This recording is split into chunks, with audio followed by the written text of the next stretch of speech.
Снова авария на магистральной линии. На этот раз порыв 700 мм в диаметре произошел в районе сельского поселения Троицкое рано утром. Бригада специалистов приступила к ремонтным работам. В связи с этим ограничено водоснабжение.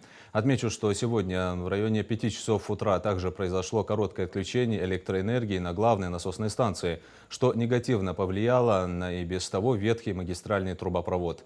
Вчерашняя авария также была связана с отключением электроэнергии. В Карабулаке организован подвоз воды. Также крупная авария на трубопроводе произошла, но уже сегодня днем в Назране на улице Муталиева. Подача воды ограничена в близлежащих районах города. Ситуацию держит на контроле Махмуд Али Калиматов. Все ответственные службы находятся на месте. В 7 часов утра было обнаружено более 6 порывов на магистральной линии Сунджи-Малгобек диаметром 700 мм. Также хотелось пояснить, что вчера у нас тоже была авария. Сегодняшняя и вчерашняя авария сопровождалась короткими отключениями электроэнергии на главной насосной станции с полпятого до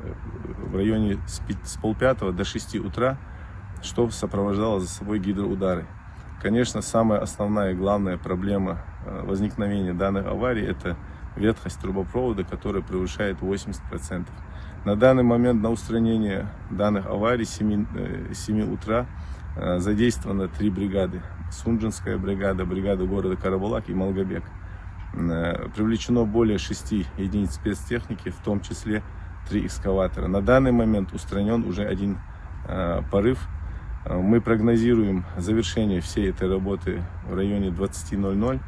Ограничение водоснабжения будет только в городе Карабулак, а именно в центральной части, так как у нас имеется на данный момент более 2500 запасов воды. Мы приносим свои извинения максимально. Специалисты ГУП единого оператора оперативно всю эту работу сделают.